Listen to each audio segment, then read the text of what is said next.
Hope everybody's having a great Monday. I hope y'all had a great Thanksgiving week. I know me and my family did. We were blessed to spend time with our church family, and I just absolutely love it. But now it's time to get back on to other things, right? Like Christmas. Yeah, I got a hat. Hey, this is like the greatest thing ever. I told Matt this is like, my standard uniform from now till Christmas. So I was gonna do this today in it, but I was like, no, I don't know if they'll take me seriously. So I'm not gonna wear the hat today. But if you see somebody out and about in the hat and you're in Hortense, well, it's probably me. So just know that, okay? I regret nothing. All right. If you don't know already, join the Facebook family. We would love to have you. It's a place where we can, get to know you and that kind of thing. And I am learning hold on. Uh-oh. I may not have all the announcements up because I haven't learned how to work our new computer. So I'm trying, y'all. Let's see. Nope, I still ain't getting the move. It's okay. If you don't know the drill, like and share. Let's see what I can do. I can do these. So like and share. And if you want to give, sow into the ministry, one life at a time church center, one life at a time churchcenter.com/giving. That'll get you where you want to go. Okay. So there you go. All right, I'm gonna get back on here. Good morning, Andy. We left off in 1 Corinthians. We are on chapter 13, which, if anybody has any experience in church whatsoever, this is quote unquote the love chapter. Very, very important. Very important. Yeah, the love chapter. Whoo. I'm going to double check something real quick on my phone, make sure that I am where I need to be because it's good stuff. It's good stuff. Nope, not Deuteronomy. I was looking something else up. Have you ever just decided I'm going to look something random up on your phone? Yeah, I did that. Okay, let's go there. Let's see. Did I make it all the way through?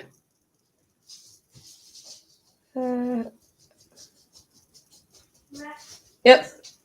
Okay, he said he ready to go outside. I want to start a little bit. Good morning, Joe. Because we got to remember, this was the letter. It wasn't divided into chapters when Paul wrote it. This is like one big thing. And really, you got to go back and look at the last verse of chapter 12. And this is the Amplified Classic. But earnestly desire and zealously cultivate the greatest and best gifts and graces, the higher gifts and the choicest graces. And yet I will show you a still more excellent way, one that is better by far and the highest of them all, love. So before you even start reading 13, you need to go back and understand what 12 was saying, because 12 was saying, look, are all apostles, are all prophets, are all this, or all, no. Sometimes God gives gifts to these, and that's just what they're called to do. And that's okay. Do what you're called to do. It's not wrong to desire a gift, but desire the best things. And here's Paul telling them the absolute best gift that they can desire. Okay, now we're going to start chapter 13 in the Amplified because I like the Amplified. It's what I do. If I can speak in the tongues of men and even of angels, but have not love, that reasoning, intentional, spiritual devotion, such as is inspired by God's love for and in us, I am only a noisy gong or a clanging cymbal. Remember, this is God's love. Uh-oh, Matt, we got a problem. Hold up, saying my battery's low. Uh-oh, I thought it got charged last night, y'all. I'm sorry. Hold on, we're going to find a battery charger. It'd be okay. We're going to fix it. Just give us 2 seconds. Maybe it won't cut out on us.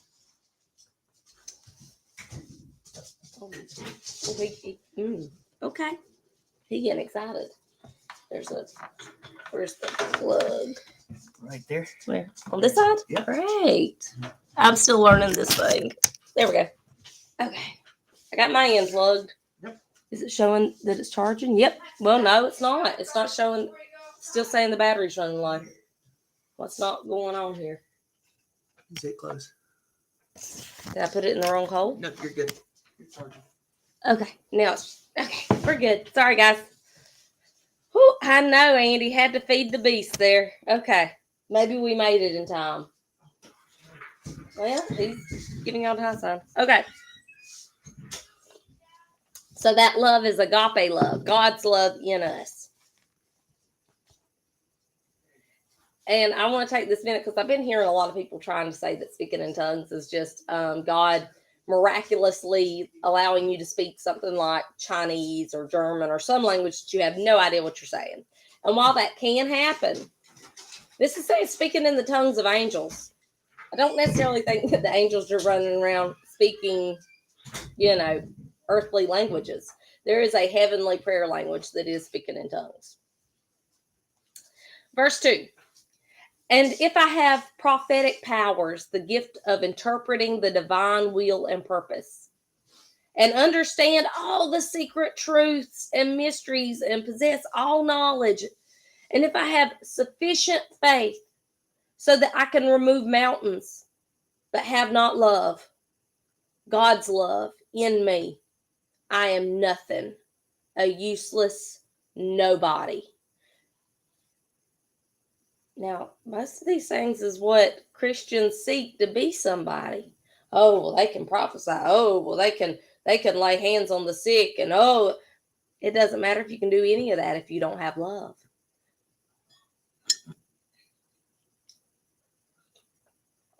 Even if I dole out all that I have to the poor in providing food, and if I surrender my body to be burned or in order that I may glory, but have not love, God's love in me, I gain nothing. So you can do works without having the right heart condition. See, I know we were talking about it, progressive perfection, and how when God moves in your heart, when God saves you, you will do things. Absolutely. But just like the person who says that they're saved to remain exactly the way they are is wrong, the person who thinks, well, just because if I do enough, I'm saved, that's wrong too. You do because you're saved, okay? If you don't have God's love shed abroad in your heart and you're doing all these things, it's not accounting as anything to you. It's nothing. You've missed the point. You've got to do it all out of love.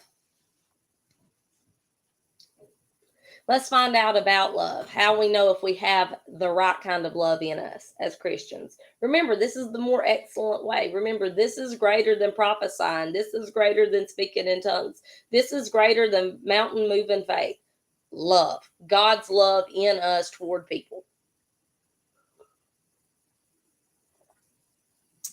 Verse 4. Love endures long and is patient and kind. Got to be kind while you're being patient. Love never is envious, nor boils over with jealousy, is not boasting or vainglorious, does not display itself haughtily, pride, puffed up.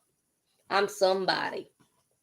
This is a good barometer. Check yourself. Does this describe your character? Does this describe how you behave? If it doesn't, then we need to fix it. We need to change some things because this is the measure of love. This is the measure of God's love in us. Let's find out some more about it. It is not conceited, arrogant, and inflated with pride. It is not rude, unmannerly. Manners matter. Okay? You can't just be rude. No, that's not love. And does not act unbecomingly. Unbecomingly. Guess what? There are just some things that a child of God should never do. Always act becomingly in whatever situation you're in.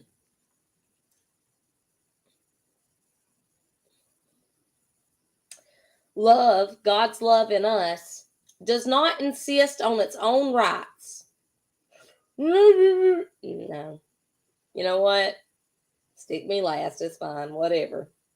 Or its own way. I just want to, nobody want to do it, I want to do it. Nope. For it is not self-seeking. It is not touchy or fretful or resentful. It ain't hanging on to things. It takes no account of the evil done to it.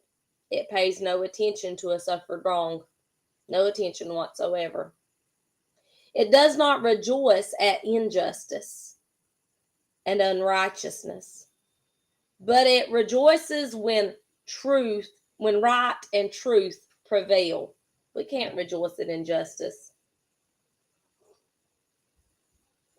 Love bears up under anything and everything that comes to bear. It's referring like a wall can bear the weight.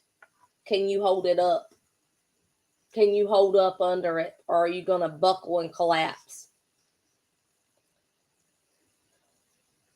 Is ever ready to believe the best of every person. We've got to change our mindset and believe the best. We've got to hope for the best. Our mindset can't be, well, they did that just to be ugly. No, that should not be our first impulse. Nope. Well, maybe something came up. Maybe they're going through something and that's why they acted that way. Maybe. You know what? You might be wrong. But love hopes for the best. And we can't be hoping for the best if we're jumping to the worst. It don't work that way. It don't work that way. Let's see. Okay. Verse 7. Bears up under it's ready to believe the best of every person. Its hopes are fadeless under all circumstances, and it endures everything without weakening. How awesome is that? Let me tell you something. God's love in us is a superpower. Love never fails. Period. Love never fails. It never fades out or becomes obsolete or comes to an end. It never fails. As for prophecy, the gifts of interpreting the divine will and purpose, it will be fulfilled and pass away. Guess what? There's going to come a time when we don't need it. And it's going to pass away.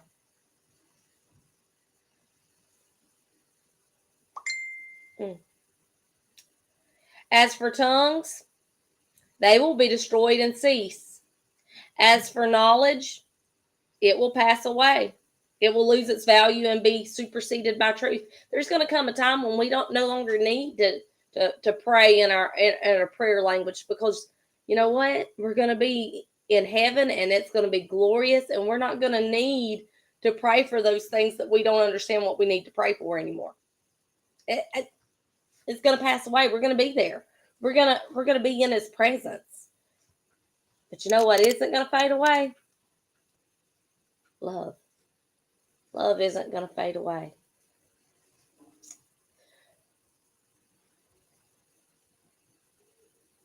For our knowledge is fragmentary, incomplete, and imperfect. And our prophecy, our teaching, is fragmentary, incomplete, and imperfect. Those things we know in part. We see through a glass dimly. But when the complete and perfect total comes, the incomplete and imperfect will vanish away. It'll become antiquated, void, and suspended. And what is perfect? That agape, that God love. Because God is love, right? So when he comes, When we're in that, everything else is going to pass away. That is so amazing. We need to perfect our love walk here. We need to learn how to love people here. We need to learn how to lavish love on people here. And it's not just in giving gifts. I mean, gifts are one thing. And don't get me wrong, everybody loves a gift. That's very nice. But how do we talk to people? How do we treat people? When people walk away from our presence, do they feel better? Do they know that they're loved? Have we edified? Have we poured into their life something? You know what? I know sometimes correction's involved for the ones that you love, but do they know that you love them? Do they know that that's the motive behind it all? Even if their panties a little sore from the whooping. You know what I mean?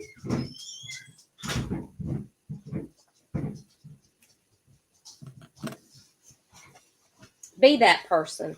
Be the person that when somebody thinks of you, that they just can't wait to see you, that they want to be a part of, that they're not, that you are just, when they think of love, they think of you. That's the goal. That's the goal. When I was a child, I talked like a child. I thought like a child. I reasoned like a child. Now that I've become a man, I am done with childish ways and have put them aside. Anything less than love is childish. Grow up. Grow up. Don't think that, oh, I prophesy, so now I can treat anybody like garbage that I want to. No, it don't work that way. Don't think that, oh, well, I understand this about the Bible, so I don't have to. No, the best gift, you better learn to love. That's the main thing. We got to love, y'all. For now, we are looking in a mirror that gives only a dim, blurred reflection of reality, as in a riddle or an enigma. That's how we see things, blurred and little. But then when perfection comes, we shall see in reality and face to face.